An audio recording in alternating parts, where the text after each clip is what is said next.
Assalamualaikum warahmatullahi wabarakatuh. Selanjutnya saya akan menjelaskan bab tentang menjaga martabat manusia dengan menjauhi pergaulan bebas dan zina. Yang pertama yaitu memahami makna larangan pergaulan bebas dan zina. Ada 5 poin. Pertama, pengertian zina, hukum zina, kategori zina, hukum bagi pezina. 5. Hukum bagi orang yang menuduh zina atau qadzaf. Yang pertama yaitu pengertian zina. Zina berasal dari kata zana yazni yang artinya hubungan layaknya suami istri antara perempuan dengan laki-laki yang sudah mukallaf atau balik tanpa ikatan pernikahan yang sah menurut syariat Islam. Yang kedua, hukum zina. Terkait hukum zina, semua ulama sepakat bahwa zina hukumnya haram. Bahkan zina dianggap sebagai puncak keharaman. Hal tersebut didasarkan pada firman Allah Subhanahu wa taala surat Al-Isra ayat 32. Menurut pandangan hukum Islam, perbuatan zina merupakan dosa besar yang dikategorikan sebagai perbuatan yang keji, hina, dan buruk. Yang ketiga yaitu kategori zina. Perbuatan zina dikategorikan menjadi 2 bagian, yaitu zina muhsan dan zina ghairu muhsan. Zina muhsan yaitu pezina sudah balik, berakal, merdeka, dan sudah pernah menikah. Hukuman terhadap zina muhsan adalah dirajam atau dilempari dengan batu sederhana sampai meninggal. Yang kedua yaitu zina ghairu muhsan, yaitu pezina masih lajang dan belum pernah menikah. Hukumnya adalah didera 100 kali dan diasingkan selama 1 tahun. Yang keempat yaitu hukum bagi pezina. Dalam hukum Islam, zina dikategorikan perbuatan kriminal atau tindak pidana.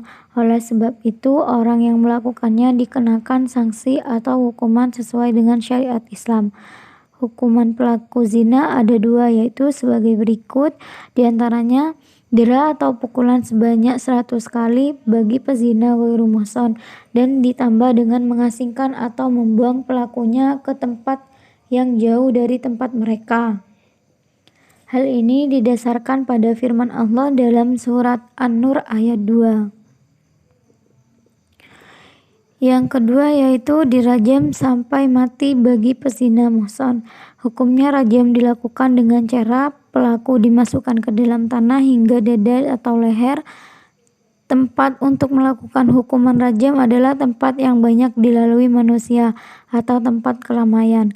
Hal ini didasarkan pada hadis yang diriwayatkan oleh Bukhari, Muslim, Abu Dawud, Tirmidzi, dan An-Nasa'i. Yang kelima yaitu hukuman bagi orang yang menuduh zina atau qadzaf. Mengingat beratnya hukum bagi pelaku zina, maka hukum Islam telah menentukan syarat-syarat yang berat bagi terlaksanakannya hukuman tersebut. Syarat-syarat tersebut antara lain adalah yang pertama yaitu hukuman dapat dibatalkan bila masih terdapat keraguan terhadap peristiwa atau perbuatan zina tersebut.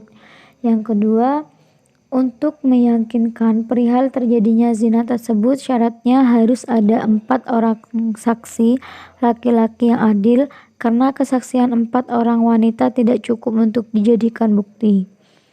Yang ketiga yaitu kesaksian 4 orang laki-laki yang adil ini pun masih memerlukan syarat. Syaratnya yaitu setiap laki-laki tersebut harus melihat persis kejadiannya. Dan yang terakhir, andaikan seorang dari keempat saksi menyatakan kesaksian yang berbeda dengan kesaksian 3 orang lainnya atau salah seorang di antaranya mencabut kesaksiannya, maka terhadap mereka semuanya dijatuhkan hukuman menuduh zina. Selanjutnya yaitu ayat-ayat Al-Quran dan hadis tentang larangan mendekati zina.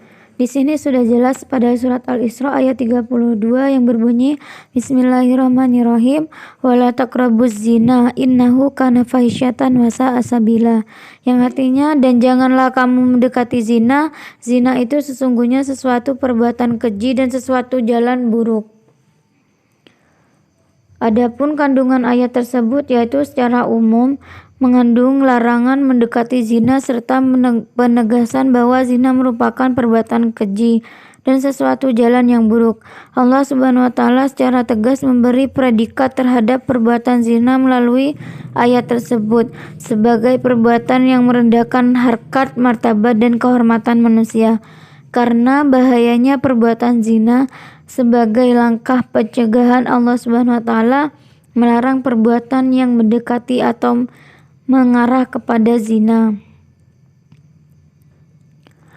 Adapun hadis tentang larangan mendekati zina yaitu diriwayatkan dari Abu Hurairah radhiyallahu anhu, Rasulullah shallallahu alaihi wasallam bersabda, yang artinya barang siapa beriman kepada Allah dan hari akhir maka janganlah berdua-duaan dengan wanita yang tidak bersama mahramnya, karena yang ketiga adalah setan. Hadis riwayat Ahmad. Jadi itu penjelasan dari saya bab tentang menjaga martabat manusia dengan menjauhi pergaulan bebas dan zina. Sekian, terima kasih. Wassalamualaikum warahmatullahi wabarakatuh.